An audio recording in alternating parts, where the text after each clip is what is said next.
أعوذ بالله من الشيطان الرجيم أفلم يسيروا في الأرض فتكون لهم قلوب يعقلون بها أو أذن يسمعون بها فإنها لا تعمى الأبصار ولكن تعمى القلوب التي في الصدور. Someone told me, a kid or a teacher, they said, you know, you can't do that, you're blind. And I didn't know what blind was. So when I went home, I asked my mom, so what's blind?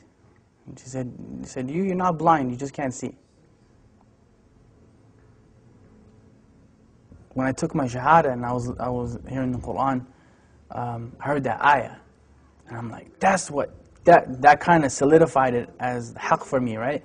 Because Allah said that literally. He said, you know, it's not your eyes that can't see, but it's the hearts that are what actually grow blind, right? So that's what I kind of meant when I said blind. To be blind is to be kind of disabled. And I didn't mean it from the eye sense, I meant it from the heart sense. Right? That's actually what the ayah means. It's like summun bukmun umyun fahum la yaqilun. Those people, they are deaf, dumb, and blind, and they don't have any intelligence, right? Doesn't mean that they can't hear and can't see literally, but their hearts are sealed. So they don't hear or see because of the seal that's on their hearts. Those are people that fail to understand what Islam is. Some of them are Muslims claiming to be, and some of them are not. But because you can be, just because you say something doesn't necessarily mean you live up to it. You can be just as blind as anybody else. The king has a friend. This friend was blind, completely blind. Came to this ghulam, Jazakallah khair, he said, I'll give you all my wealth, all of it, if you heal my eyes. And the ghulam, he said, that I am not the one who heals, Allah is the one who heals, but I'll make dua for you. But you have to believe in Allah. So of course, Allah healed that friend of the king's eyes and he became Muslim. There's many hadith that are like that. There's one, the person who Allah has taken his two beloved ones from him, meaning his eyes, and he's patient with it. He's promised Jannah. There's a lot of stuff. It's empowering when you think of it, right? It's empowering because we're taught, وَإِذْ أَصَابَتْكُمْ مُصِيبَةٌ قَالُوا إِنَّا لِلَّهِ وَإِنَّا إِلَيْهِ رَاجِعُونَ. Like when a calamity comes to you or a trial comes to you, and you say, from Allah we came, into Allah we return again. And أُولَٰئِكَ عَلَيْهِمْ صَلَوَاتٌ مِّن رَبِّهِمْ وَرَحْمَةٌ. Then those people have special mercy from their Lord. وَأُولَٰئِكَ هُمُ الْمُهْتَدُونَ. And they are the people who are guided. You know, so it's important to empower yourself with that.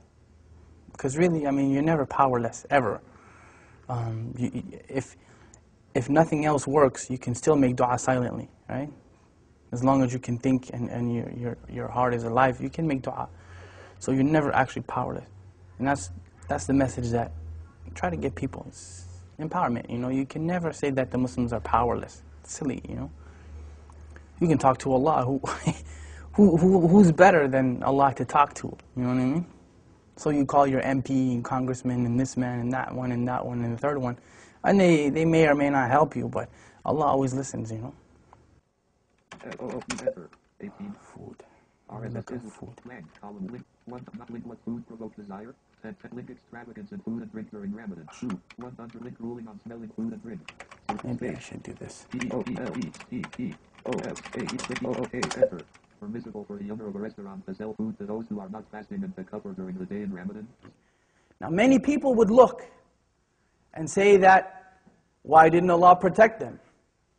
Why is it that Allah didn't protect those people? Many people would look at that and say that. Many of us would say that. They should have just lied and gave up their religion. Well, let me tell you about them giving up their religion. That was their choice. Either you be burned to death in that fire or you give up your religion. Not one of them, not one gave up his or her religion.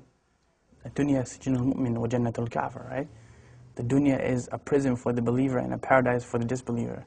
And we're taught أصبروا وصابروا ورابطوا واتقوا الله لعلكم تفلحون. Like, be patient and steadfast and have taqwa for Allah that you might be successful. Like, there's no end. Say to my servants, do not despair the mercy of Allah. Inna Allah yaghfiru dhunuba jami'a. Allah forgives all sins. Like, we're taught those things in the Quran. We're taught them in the Sunnah, and we're taught them by the companions of Muhammad sallallahu alaihi wasallam. So there's no end to the encouragement that we've been given. There's no end to it, you know, and especially from the look who the one who's giving you the encouragement is.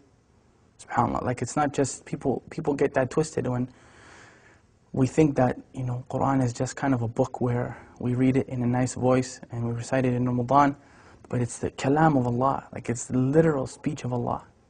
So who better to encourage you than, you know, than Allah subhanahu wa ta'ala, right? In anything, I mean, not being able to see in a wheelchair, poverty, whatever your issue happens to be. Who's better at encouragement than Allah? I mean, we can remind you, but the source is from Allah subhanahu wa ta'ala. Inna dhikra tanfa'al mu'minin. You know, remembrance, reminder benefits the believers. Right? Oh, for two. You got it, bro. Yeah, you kidding, right? No, wallah, you did it. All right. I get it.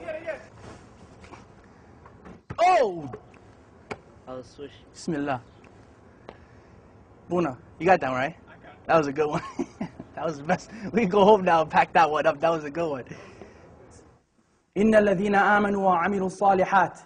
Those who believe and do righteousness. لَهُمْ جَنَّةٌ تَجْرِي مِنْ تَحْتِهَا الْأَنْهَارُ. And that's the proof that I'm using. Allah promised those people that. Paradise and gardens under which rivers flow. And this is the important part of the ayah when we say, ذَلِكَ الْفَوْزُ الْكَبِيرُ. That is the tremendous victory. There's no victory besides that victory. How it looks doesn't matter. Who cares that people may see them as being defeated? They weren't defeated.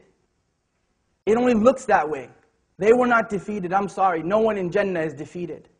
Nobody. Absolutely nobody. They made it into the paradise of Allah subhanahu wa ta'ala, and they had to go through fire to get there. And that is the second thing you want to take from them. They had to walk through fire.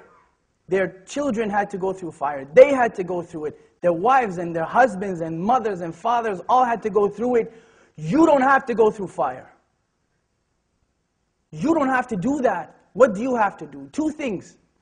Two things. أطيعوا الله وأطيعوا الرسول. Obey Allah and obey His Messenger.